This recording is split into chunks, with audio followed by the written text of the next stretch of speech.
Historia de América Antigua. La meseta. Antecedentes geológicos. Para hablar de las culturas que se desarrollaron en el área de la meseta, debemos partir del Pleistoceno, que fue la etapa más larga y está asociada con el cambio climático y la disminución del nivel de las aguas, despejando puentes terrestres que permitieron la migración desde Asia hasta América. La ruta de poblamiento partió de las regiones montañosas de Alaska, a través del valle del río Mackenzie, para alcanzar las montañas rocallosas y la zona de praderas adyacentes. El Holoceno marca su inicio con el fin de las glaciaciones. Las últimas oleadas humanas coincidieron con la retirada de los glaciares de los actuales territorios de Canadá y Alaska.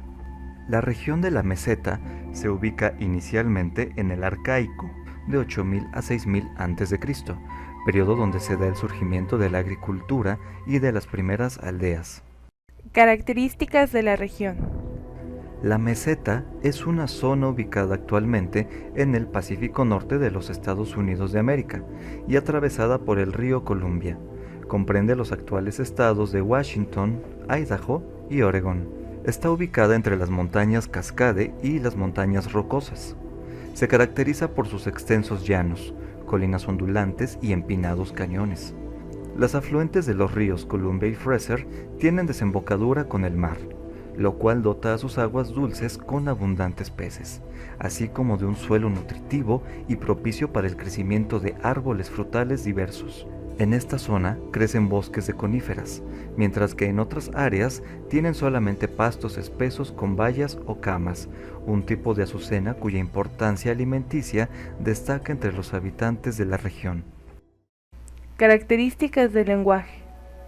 El reparto geográfico de las familias de lenguas athabascanas pone de manifiesto migraciones desde Alaska hacia las montañas rocosas de Canadá y luego hacia el sur, muy probablemente desde comienzos del siglo XVI. Las lenguas athabascanas del sur son las de los navajos y los apaches. A lo largo de la costa del Pacífico se contabilizan más de 15 familias, del norte a sur: Tsimshian, Wacash, Salish, la más importante, Chimacuán, Chinook, Sahaptin, justo a la que pertenecen los narices perforadas, Chumanshan y Yuma. Características de los pueblos de la meseta en el Arcaico temprano. Hacia el 8000 a.C., luego del cambio climático producido por la última glaciación, las condiciones se asemejan más a las actuales, y paulatinamente los grupos que habitaban la zona fueron restringiendo su movilidad. Entre el 250 y el 950 después de Cristo aparecen los cazadores-recolectores arcaicos, oleadas de agricultores provenientes del este, descendientes de los grupos hopwellienses.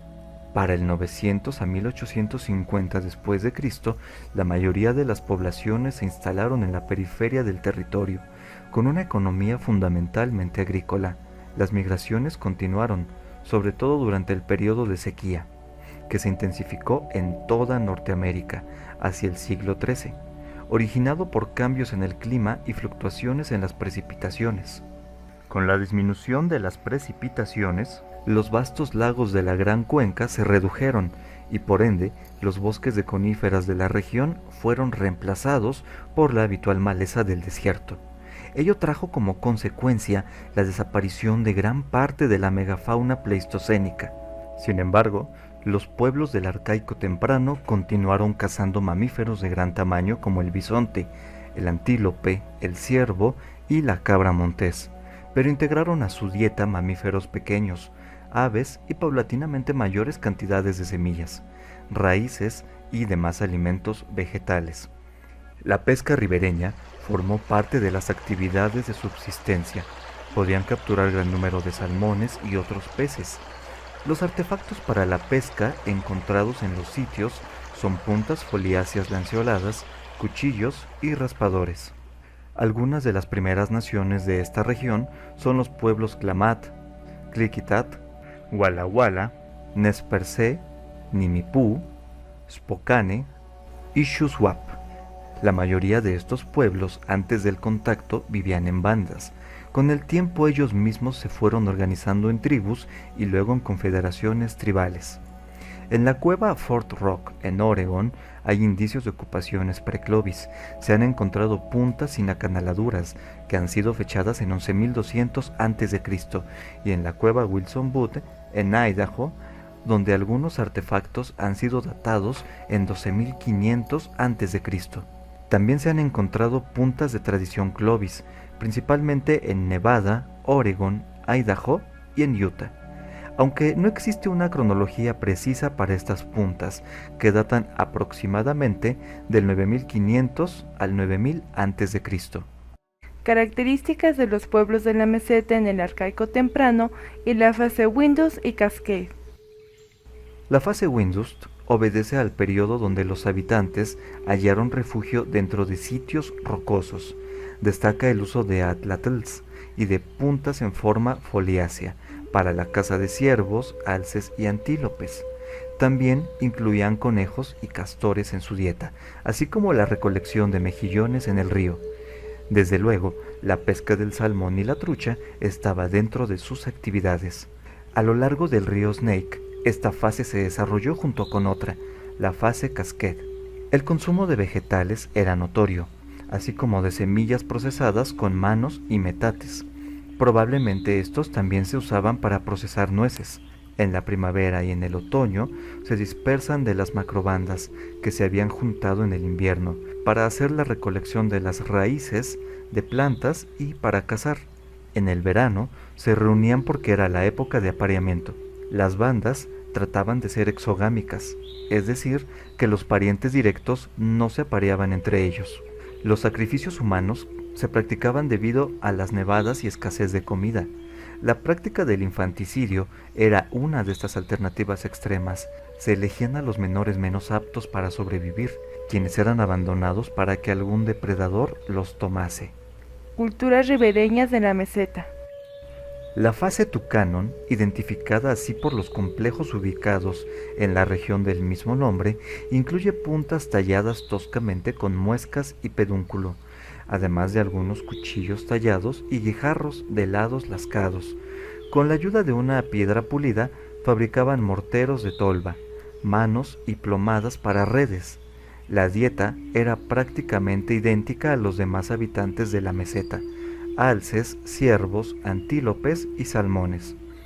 Hacia el 500 a.C. continúa la fase Harder. En el invierno utilizaban casas de pozo, o también conocidas como casas subterráneas. Constaban de un diámetro de 6 a 8 metros, que servían para protegerse del clima. El atlatl aparece en una etapa temprana de la fase Harder. Más tarde, pequeñas puntas con esquinas con muescas marcan la adopción del arco y la flecha. En las comunidades ya existía la domesticación canina. La fase Pikunin, identificada por los poblados del mismo nombre, se diferencia por el tamaño de sus casas pozo. Estas eran más pequeñas que las de la fase Harder, alcanzando un tamaño de 5.5 metros de diámetro. Reminiscencias culturales tras el contacto europeo. A partir de los siglos XVII y XVIII comienzan a producirse distintos informes de origen francés y en menor número de ingleses acerca de las sociedades indias con las que se tenía contacto. A principios de la década de 1700, la interacción con los nativos americanos de las llanuras trajo caballos a la región. Los caballos se convirtieron rápidamente en un animal importante utilizado para la caza, los viajes y el comercio. En 1805, la expedición de Lewis y Clark viajó por la región de la meseta. Como consecuencia de este interés creciente, se funda en Washington en 1846 el Instituto Smithsonian, que se inicia con un plan de investigación acerca de la etnología americana y en un contexto histórico, el de las guerras de la independencia y la conformación de los primeros estados norteamericanos, de localización de las poblaciones nativas.